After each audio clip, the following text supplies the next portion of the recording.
Hi guys, ito yung aming ulam ngayong gabi ay adobong sitaw. Wala pong halo yan. Wala pong sahog yan. Sibuyas, kamatis, sibuyas, bawang, at luya. At soy sauce lang po.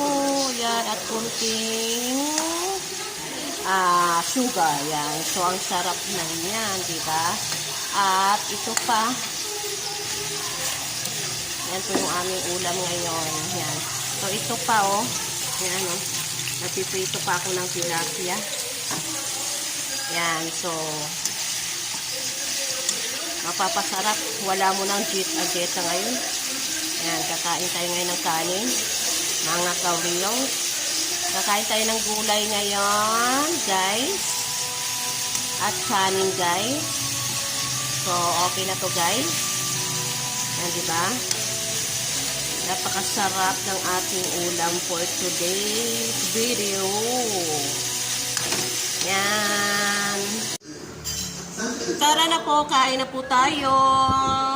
Guys, kain na tayo, guys. Ito yung aking ginisang sitaw at ito yung piniritong tilapia.